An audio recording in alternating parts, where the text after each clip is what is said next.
여러분, 이 1000년 전 고대 로마 광장 한복판에서 철학자들이 수염을 매만지며 고결하게 외쳤다고 가정해봅시다. 온 우주의 성스러운 빛이여, 그대들의 조화로 온 누리의 평화를 주소서. 참으로 가슴이 웅장해지는 선언입니다. 그런데 말입니다.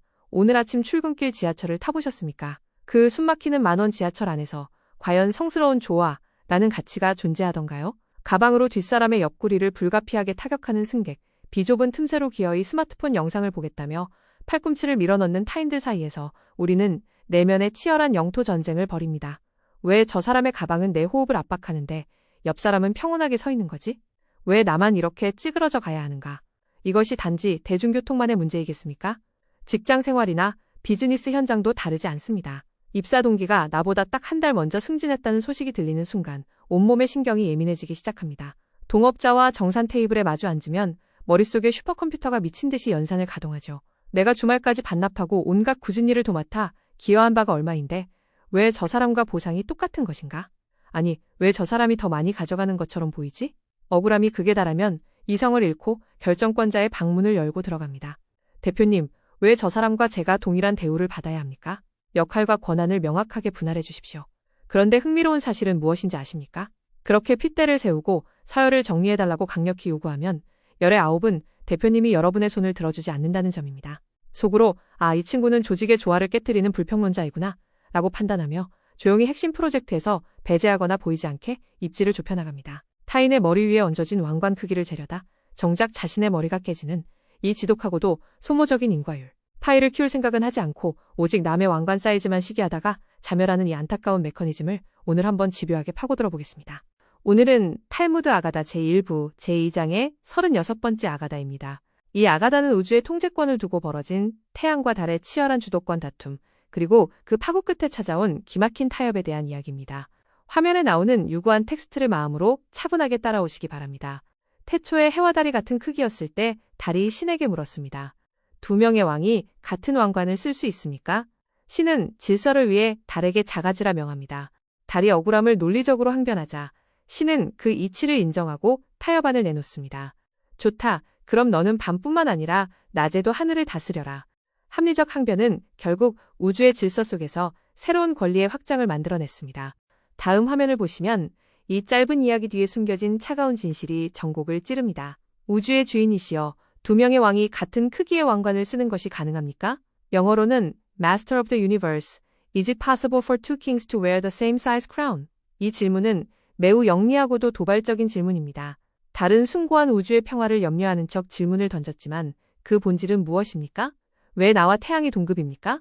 서열을 명확히 정리하여 1인자를 명시해 주십시오. 라는 욕망의 분출입니다. 시스템의 공동 생존 규칙을 무너뜨리고 기어이 독점적 우위에 서겠다는 달의 정략적 계산을 간파한 절대자신은 그러하다면 네가 작아지거라 라는 단호한 명령으로 달의 지위를 하락시켜버립니다. 그런데 진짜 예술적인 순간은 달이 축소된 바로 그 직후에 나타납니다.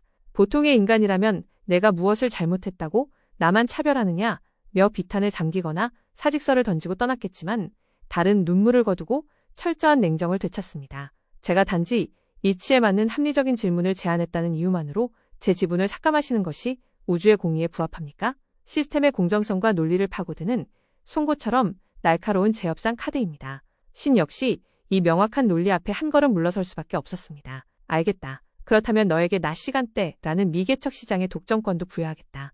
뼈아픈 권한 축소라는 현실을 직시하고 감정을 배제한 채 규칙을 영리하게 해킹하여 자신만의 독자적인 영역을 개척해낸 대단히 뛰어난 협상가적 면모입니다.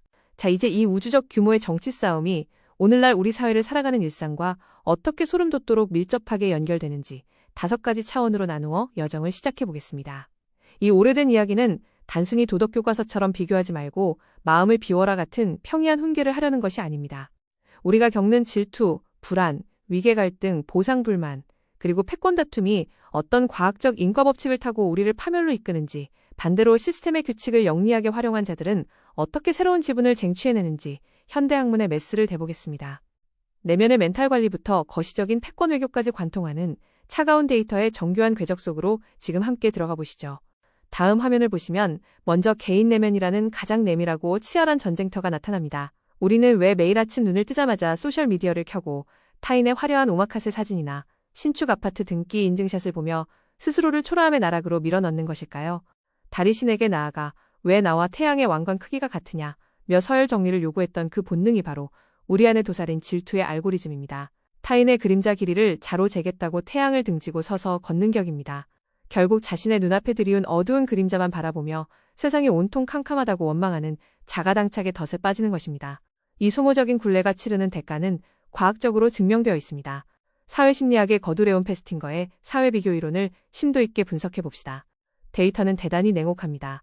습관적으로 타인과 자신을 수직적으로 비교하며 상향 비교를 일삼는 사람들은 객관적인 소득이나 학력 수준과 무관하게 우울증 발병률과 심리적 소진, 즉 번아웃 증후군을 겪을 확률이 그렇지 않은 집단 대비 무려 40% 이상 높게 도출됩니다.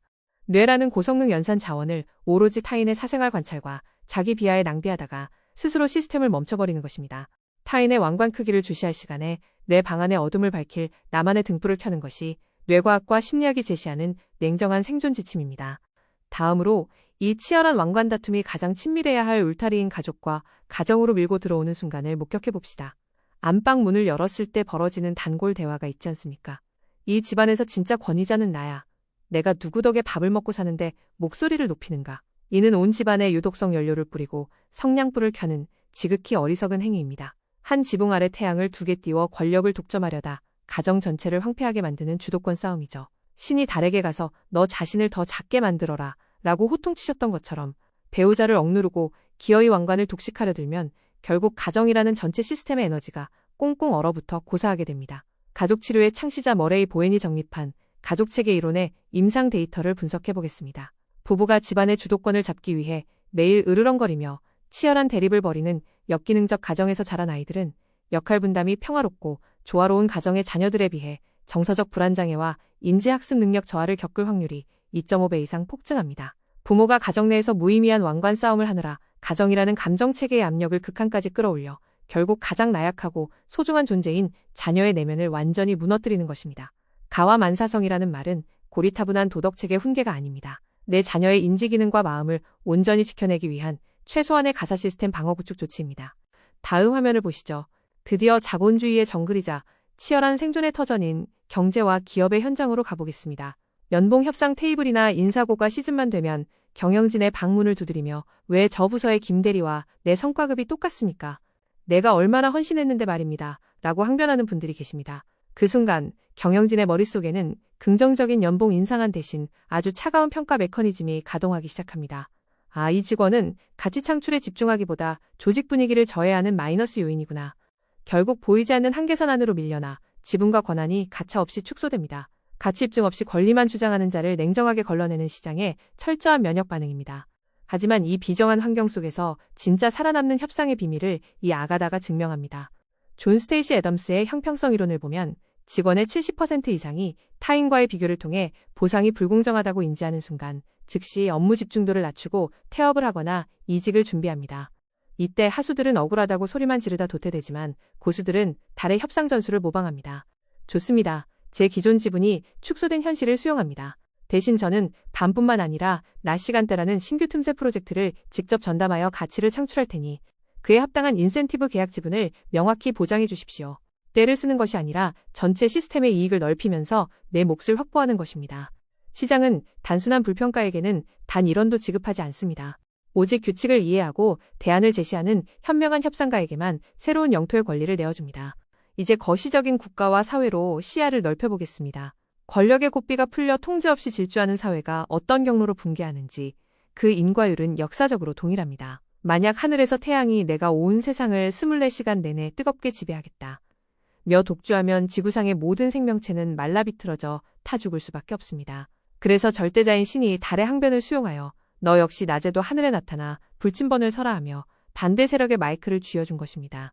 아무리 소외되고 축소된 집단이라 할지라도 시스템 전체가 독재로 인해 썩어 들어가는 것을 막기 위해 기어이 낮의 반론권을 공식적으로 보장한 고도의 설계인 셈입니다. 사회철학의 거장 위르겐 하버마스의 의사소통행위 이론이 이를 정교한 수치로 뒷받침합니다. 전 세계 국가들을 전수조사한 데이터를 보면 소수파의 합리적인 반론권이 헌법적으로 보장되고 투명한 공론장이 활성화된 국가들은 여론을 입막음하고 독주하는 권위주의 국가들에 비해 부패인식 지수가 평균 2배 이상 높습니다. 즉, 훨씬 더 청렴하고 건강하게 작동한다는 의미입니다. 국가 시스템의 동력이 소멸하지 않으려면 비록 비주류 집단이라 할지라도 언제든 단상에 올라 이것은 불합리하다 라고 이치에 맞게 발언할 수 있는 낮의 영토를 열어두어야 사회적 갈등 비용으로 국가가 파산하는 것을 막을 수 있습니다. 다음 화면, 세계 무대라는 가장 냉혹한 야생으로 가보시죠. 요즘 외신을 장식하는 무역전쟁이나 글로벌 공급망 패권 다툼을 보면 바람 잘 날이 없습니다. 1인자인 태양과 새롭게 치고 올라오는 2인자인 달이 한 하늘 아래서 누가 진짜 절대적 왕관을 쓸 것인가를 두고 정면 충돌한다면 세계는 그날로 투키디데스 함정이라는 블랙홀에 빠져 공멸하게 될 것입니다. 신이 개입하여 달의 볼륨을 강제로 줄여버린 것은 무법지대 같은 패권 다툼이 야기할 시스템적 파멸을 막기 위한 국제 질서의 차가운 작동 원리입니다. 국제 정치에서 절대적 일강의 위계가 생기는 것은 평화를 유지하기 위한 냉엄한 현실적 귀결입니다. 글로벌 경제학자 찰스 킨들버거의 패권 안정론을 들여다봅시다. 압도적인 단일 패권국이 글로벌 질서와 공공재를 관리할 때 전쟁의 빈도가 현격하게 급감하고 세계 시장이 안정적으로 굴러간다는 역사적 통계가 이를 실증합니다. 그렇다면 힘의 열세에 있는 이 인자나 약소국들은 숨죽인 채 굴종하며 살아야 할까요? 달의 플레이를 보십시오.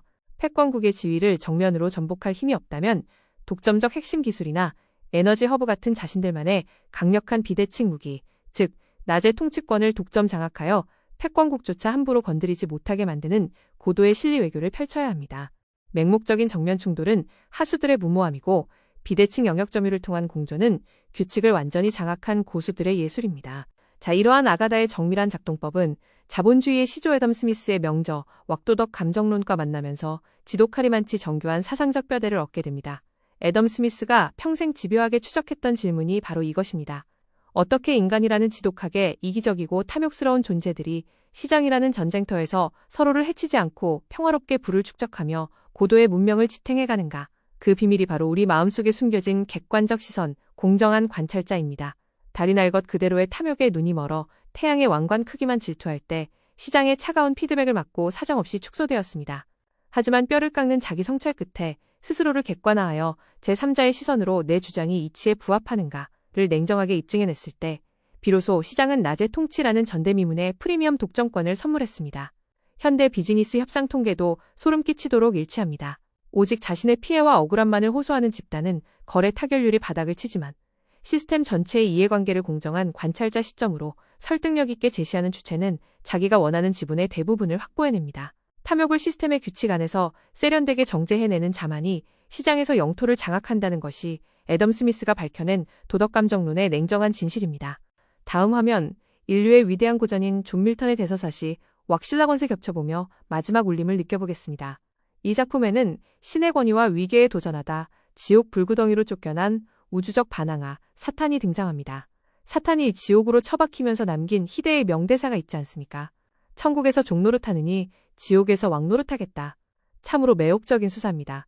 하지만 현실 속 사탄의 결말은 어떠했습니까? 평생 지옥이라는 굴레 속에서 복수심과 억울함이라는 자기 불길에 스스로를 태우며 비참하게 파멸하고 말았습니다. 달의 시작과 사탄의 시작은 신의 질서에 대적했다는 점에서 완벽하게 동일합니다. 하지만 결말이 하늘과 땅 차이로 갈린 본질적 이유는 딱 하나, 학습 능력의 유무였습니다. 사탄은 감정과 자의식 과잉에 눈이 멀어 시스템 자체를 부정하다가 영구 퇴출당했지만 달은 자신이 축소되었다는 차가운 현실을 직시하자마자 그 한계를 명확히 수용하고 시스템의 규칙을 활용해 영리한 재협상을 벌임으로써 낫이라는 블루오션을 장악했습니다. 오늘날 이 험난한 세상에서 매일 불평만 늘어놓다가 스스로 창조한 지옥의 골목대장이 될 것인가? 아니면 내 현실의 한계를 냉정하게 인정하고 시스템의 규칙을 활용하여 낮과 밤의 지분을 모두 확보할 것인가? 존엄하고 강력한 승리는 오직 규칙을 올바르게 이해하고 활용하는 영리함에서 비롯됩니다. 오직 규칙을 견고하게 요약해보겠습니다. 레온 페스팅거는 타인과의 소모적인 수직 비교가 우리의 내면을 40% 이상 황폐화한다는 사실을 증명했고, 보에는 가정 내 헛된 권력 다툼이 소중한 자녀의 심리를 2.5배 불안하게 만든다는 임상 데이터를 제시했습니다. 애덤스의 형평성 이론은 억울할 때 때를 쓰는 대신 생산적인 대안을 제시해야 70%에 달하는 이직과 태업의 유혹을 뚫고 지분을 확보할 수 있음을 증명했고, 하버마스는 공론장의 마이크가 사회적 부패를 2배 이상 막아준다는 사실을 입증했습니다. 마지막으로 킨들버거는 절대적 패권과 무모하게 경쟁하지 말고 자신만의 비대칭 영토를 장악하라는 실전 외교적 솔루션을 제공해 주었습니다. 존 밀턴의 사탄처럼 맹목적인 자의식 과잉으로 정면 충돌하다 지옥으로 영구 퇴출당할 것인지, 아니면 애덤 스미스의 공정한 관찰자처럼 한계를 인정하고 시스템의 규칙을 활용하여 낮과 밤의 지분을 모두 쟁취할 것인지 선택은 철저히 여러분의 몫입니다. 내 머리 위에 얹어진 왕관 크기는 억울해한다고 해서 커지지 않습니다. 오직 시스템의 규칙을 지배하는 자만이 영토를 차지합니다. 경청해 주셔서 감사합니다.